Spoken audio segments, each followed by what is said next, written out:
Harriet Tubman, the slave who escaped and helped hundreds of other slaves to escape. I escaped from slavery in the South of the USA. I then helped hundreds of other slaves to escape to the north of the USA and Canada. I also freed hundreds of slaves who wanted to fight in the Civil War. My parents were slaves for the Brodess family in Maryland, USA. I was the fifth of 9 children. At the age of 6, I started work as a nursemaid for another family. After that, I had to work in the woods and fields. Our owners did not think of us as people. For them, we were like animals or machines. If we did something wrong, they hit us or punished us in horrible ways. In 1831, at the age of 11, I started to do the same work as the adult slaves. Every day, we had to work for many hours in the fields. Around this time, I received an injury which I never forgot. I refused to stop a slave who was escaping.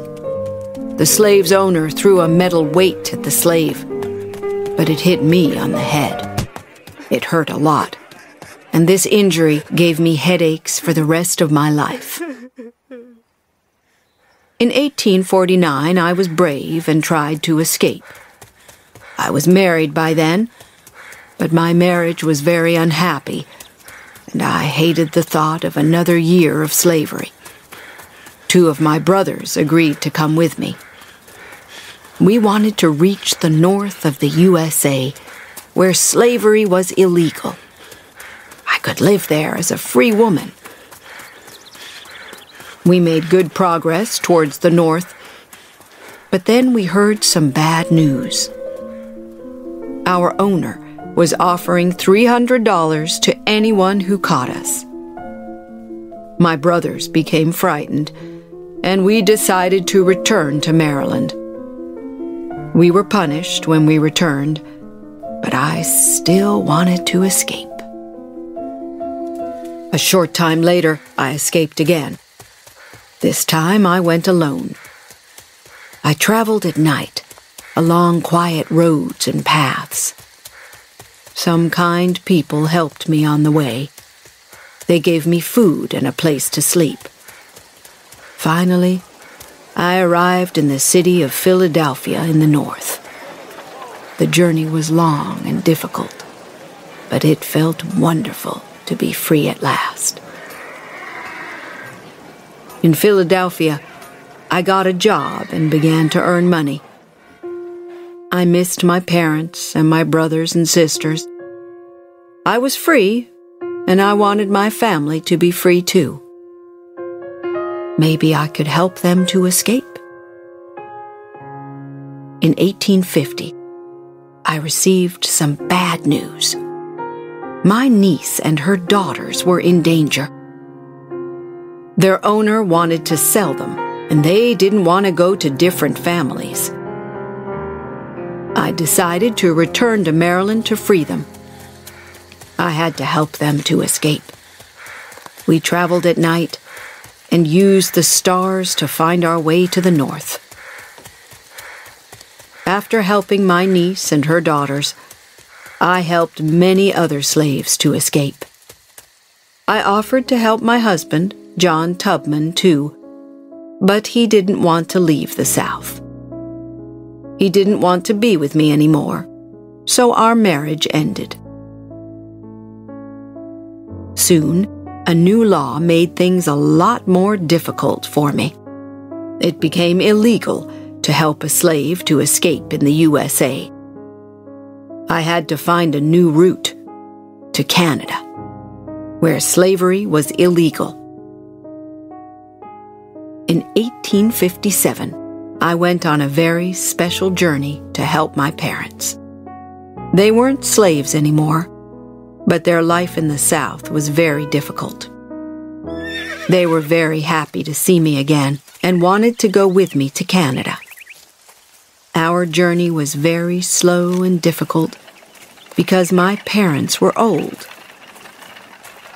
We had a big celebration when we finally arrived in Ontario, Canada. In 1861, the American Civil War started. The Confederates from the South wanted slavery to continue. The Unionists from the North wanted slavery to become illegal. I joined the Union Army, which fought for the North. An Army captain, James Montgomery, heard about me. He discovered that I helped slaves to escape before the war, and he wanted my help. He wanted slaves to fight for freedom in the Union Army. I took a team of spies to the South and found slaves who wanted to join us. It was dangerous work, but we were very successful. On one trip, 700 slaves agreed to escape, and they became soldiers. On the 9th of April, 1865, the war ended. What could I do with my life now? I decided to fight for equal rights for black people and for women. I spoke at public meetings, and I tried to help black people who were poor and old. In 1896, I bought some land, and in 1903, I gave the land to my church. I wanted the church to start a home for black people who were poor and elderly. In 1908, the home opened for the first time. As I looked back at my life, I was very proud. I was happy that I helped so many people to find freedom.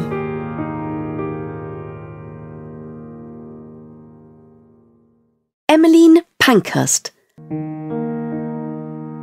I campaigned all my life for equal rights for women. I started a political group which fought for the vote for women in Britain. After many years of protests, we finally won the right for British women to vote. When I was born in 1858, women in Britain didn't have the same rights as men. Most women couldn't go to school or university. They were only allowed to work in certain jobs, and they didn't have the right to vote.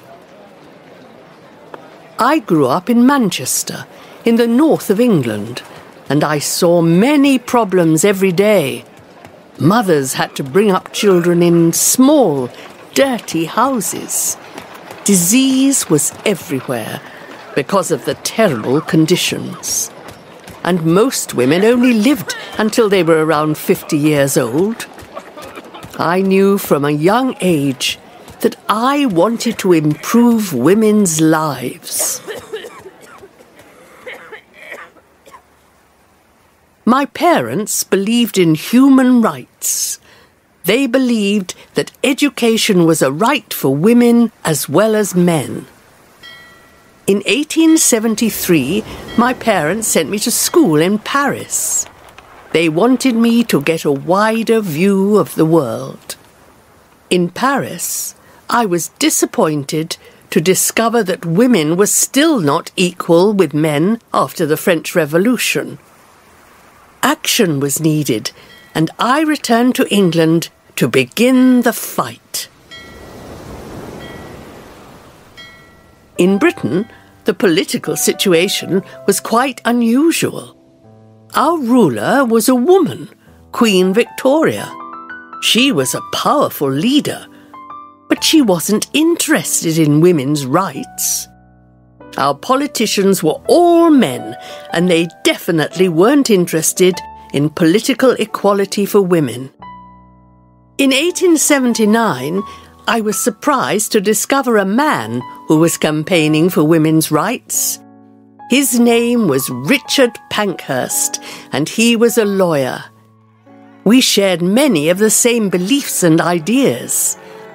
We got married and started a family. For almost 20 years, Richard and I fought for political rights for women.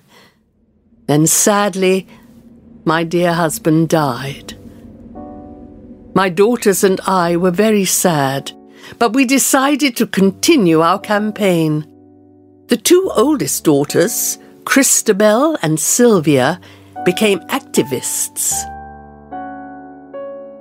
In 1903, we started the Women's Social and Political Union, WSPU.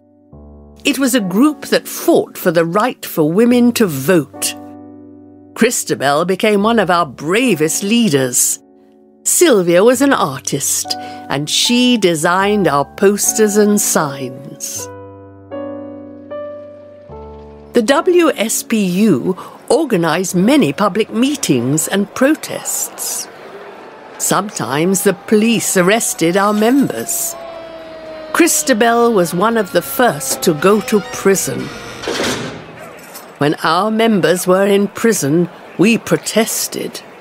And when our members came out of prison, we celebrated in the streets. It was very important to get public attention. Unfortunately, the government didn't agree with our campaign. We had to take more powerful action. Some of our members began to break the law. They lit fires in buildings and broke windows. Our campaign was a war for these women. For me, it was always a fight for equal rights. Every time I was arrested, I told the judge, "We don't want to break laws, we want to make new laws." But the lawyers and politicians didn't want to listen. In 1910, Prime Minister Asquith, the government leader, stopped a new law that gave women the vote. We were shocked and angry. On Friday, the 18th of November, I led a group of women to meet the Prime Minister, but he refused to see us.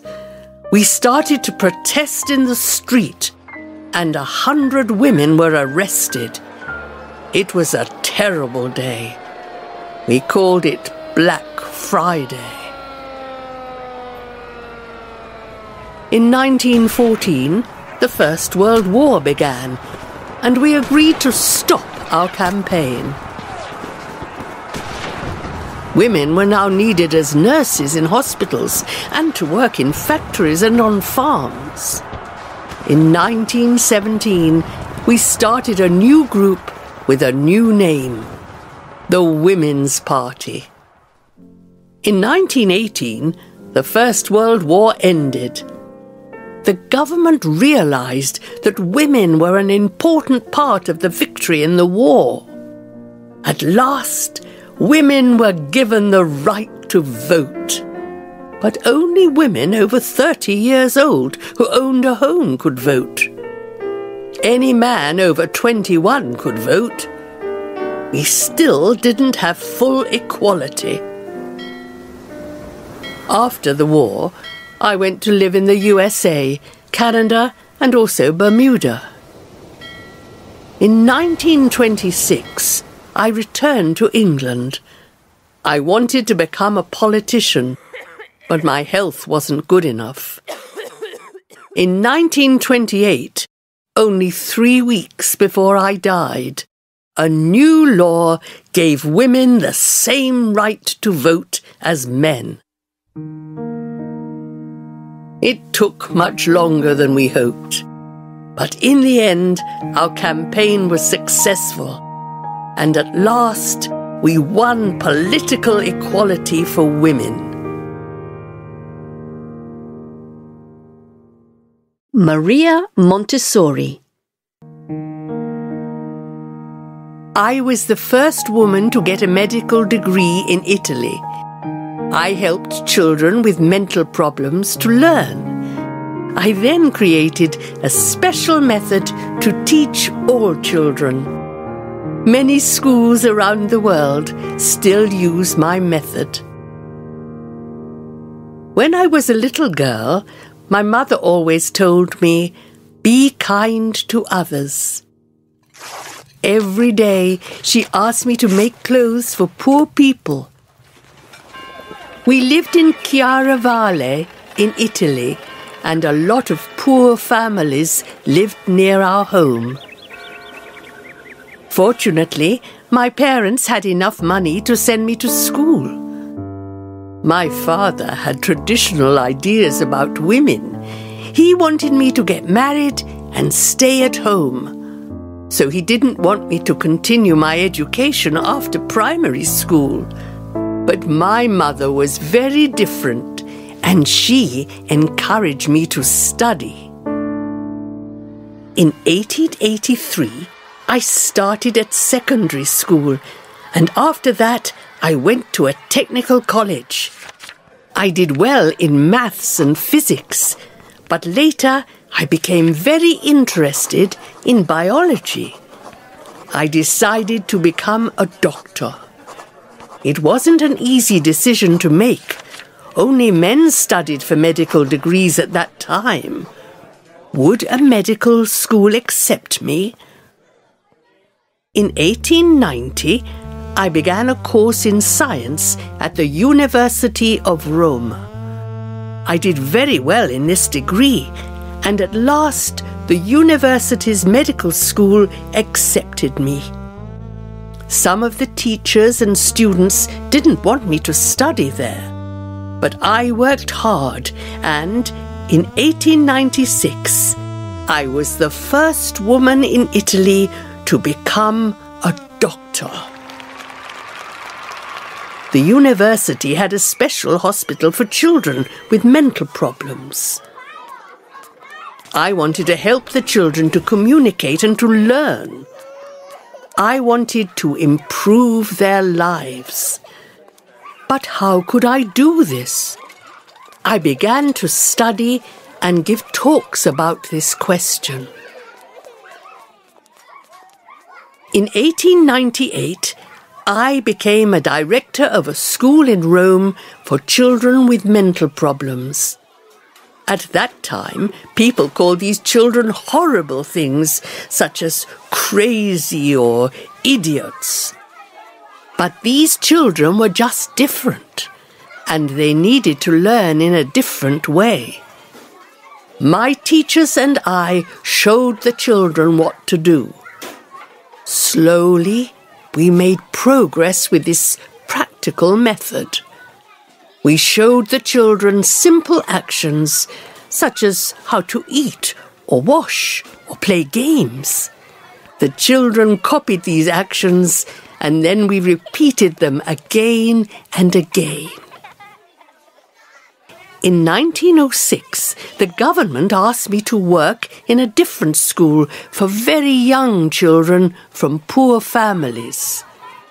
I changed the classrooms and took away the rows of desks. We used small tables and encouraged the children to play. We created educational toys that the children could touch and feel. They learned by playing.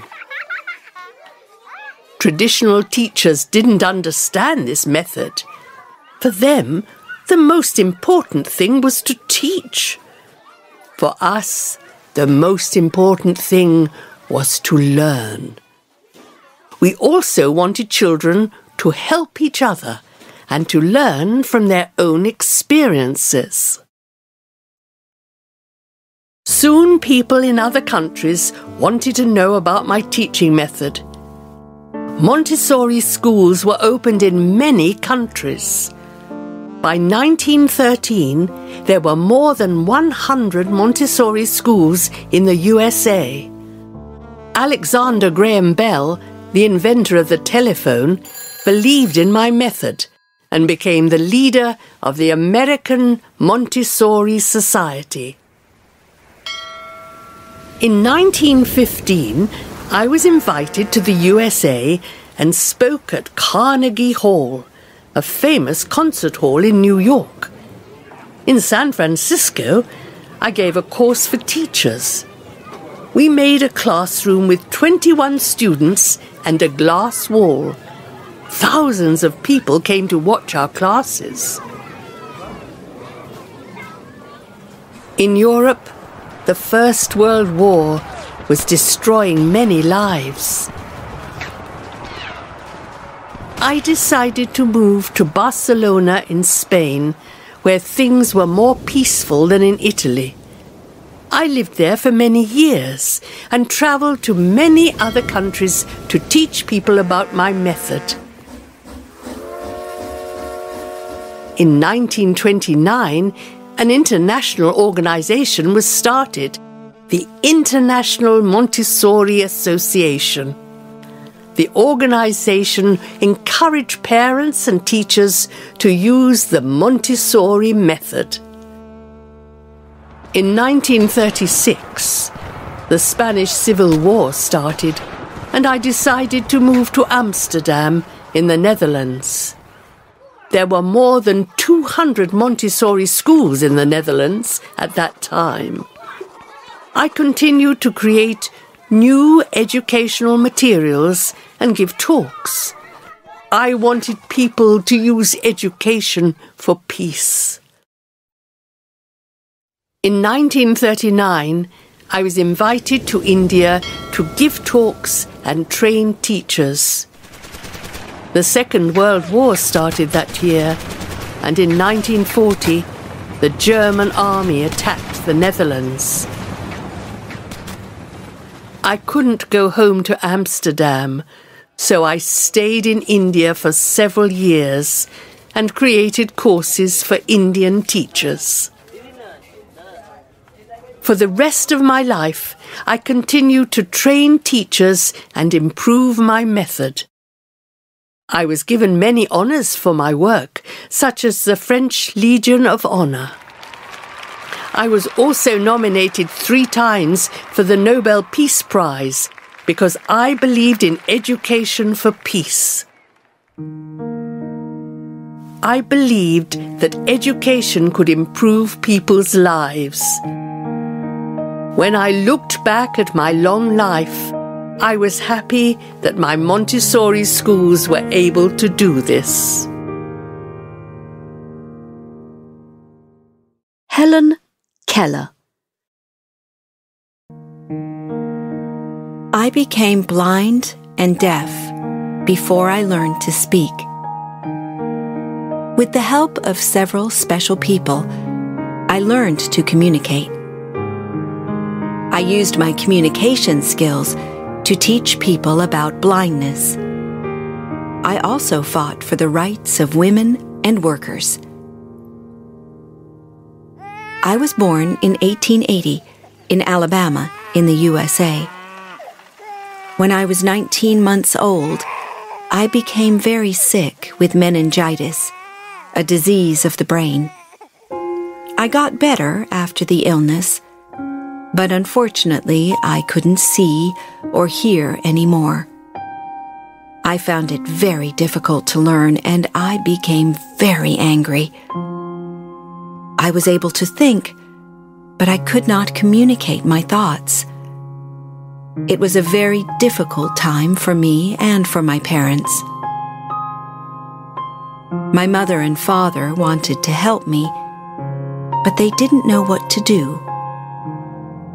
Fortunately, I began to communicate with Martha Washington, who was 6 years old and the daughter of our cook. We created our own sign language when we played together. I enjoyed learning from Martha, but my mother realized that I needed professional help. In 1886, my mother learned about the work of Alexander Graham Bell, the inventor of the telephone. He was working on the problems of the deaf. Maybe he could help? Belle told my mother about Perkins School for Blind People, and the school sent a special teacher to our home. Her name was Anne Sullivan.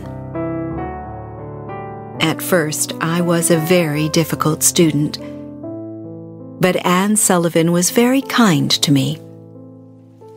One day, we were getting water from the well when Anne drew some signs on my hand.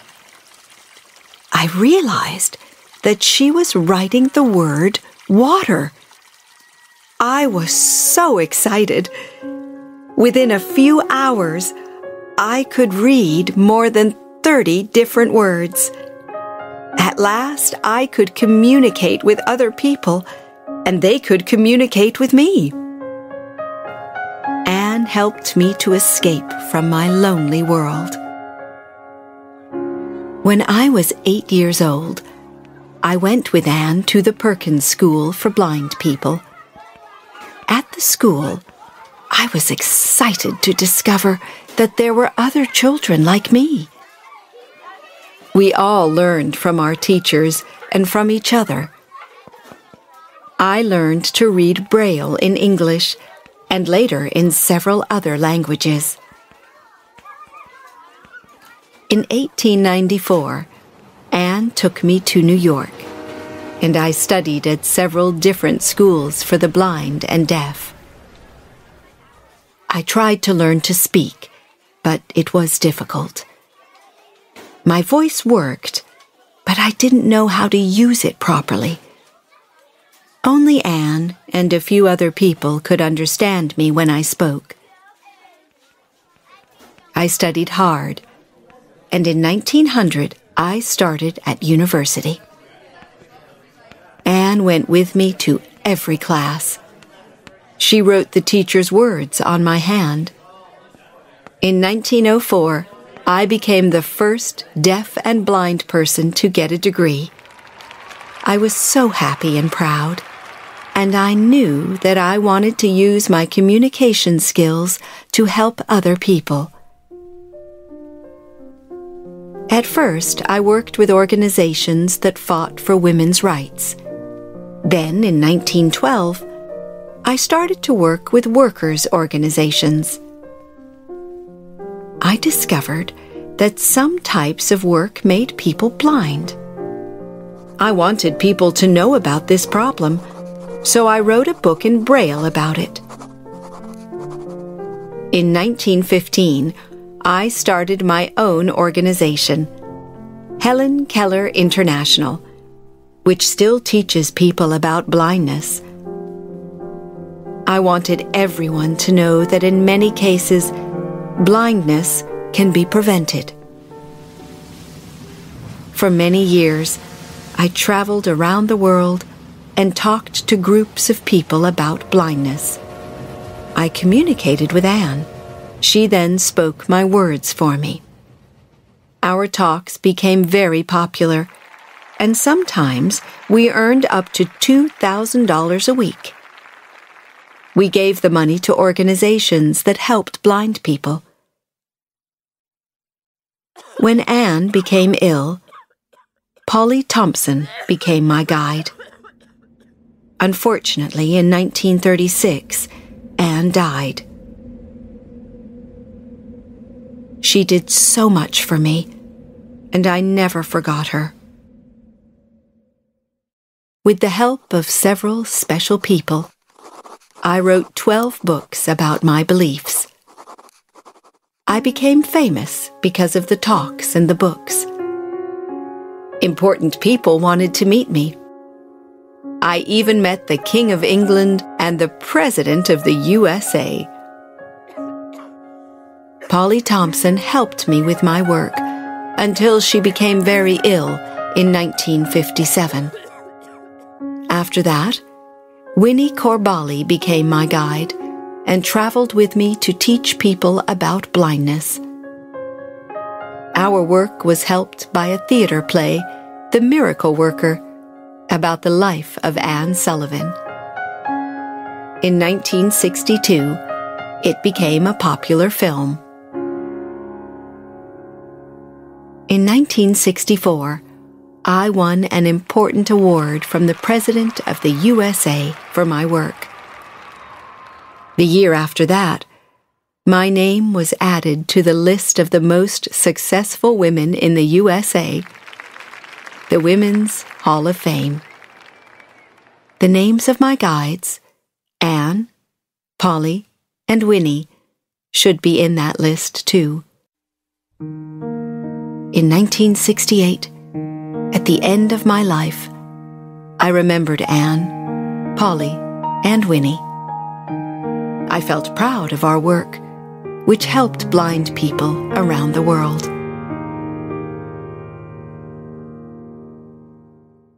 Nancy Wake.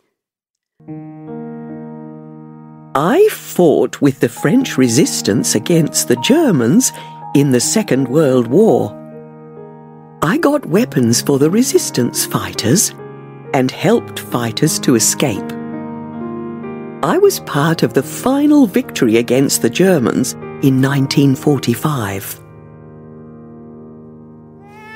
I was born in New Zealand, but I grew up in Sydney, Australia. When I was 16 years old, I left home and got a job as a nurse in the Australian countryside. In 1932, I received a surprise, £200 from my aunt. It was a lot of money at that time, and I decided to spend it. I went to Sydney Harbour and bought a ticket to North America. I enjoyed the journey on the ship and then travelled around the USA and Canada. When I wasn't travelling, I worked as a waitress to earn some money. After a while, I moved to Britain. I wanted to work on a newspaper, so I studied to become a newspaper reporter. I got my first job on a newspaper in Paris, where I learnt to speak French. I went to Germany and Austria for the newspaper.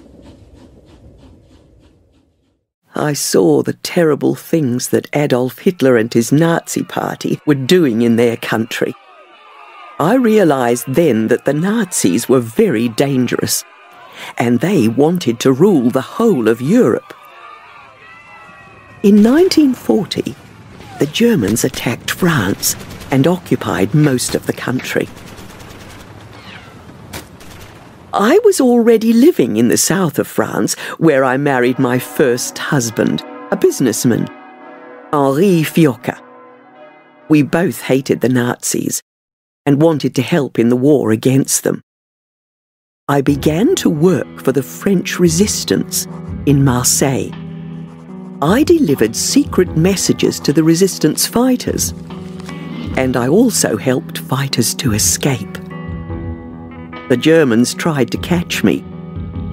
I used false papers and changed my appearance so they didn't recognize me. In 1943, the Germans caught me, but luckily I escaped. It was too dangerous for me to stay in France. I had to leave my husband and go over the Pyrenees Mountains to Spain. From Spain, I escaped to London and joined the British Army. I was a little surprised when the British wanted me to become a spy. They wanted me to be part of a secret army which helped the French resistance. The training with the British Army was very hard, and I worked night and day to learn the special skills. I learnt how to look after injured fighters. I also learnt to kill. And so, I became a spy and set off on my first mission to France. I arrived in France on the 29th of April 1944. At first, The French resistance didn't believe that I could help them. They didn't think that a woman could be a fighter. A resistance leader told one of his men, "This woman could be an enemy. Ask her to go for a walk with you. When no one is around, kill her." They didn't realize I could speak French. I understood everything. When we went for the walk, I told the man, "If you attack me, I will kill you first." He believed me and took me back to the camp. At last, the resistance allowed me to join them. I got weapons from Britain and also took part in their attacks against the Germans. We blew up railway lines and stole German weapons. On one occasion, I killed a German soldier. On another, I killed a resistance fighter who was working for the Germans. Our attacks against the Germans were very successful, but it was difficult to keep everything secret. Many local people were frightened of the German soldiers, and sometimes they gave the Germans information about our plans. On one occasion, someone told the Germans about our secret radio transmitter. Our radio operator destroyed our codes, so the Germans didn't discover our secrets. I cycled 500 kilometers to get new codes. When German soldiers stopped me, I told them, "I'm going to visit my aunt, who's very ill." After 3 days, I got the codes. Everyone said that I was very brave, but I didn't think about that. I had to do it. It was part of my job. With the new codes, I could send secret messages to Britain. We could receive new weapons and start our attacks again. Our attacks were important. They stopped the progress of around 50,000 German soldiers. These soldiers weren't able to fight the British Army, which was arriving in the north of France. In September 1944, I received orders to go to Paris.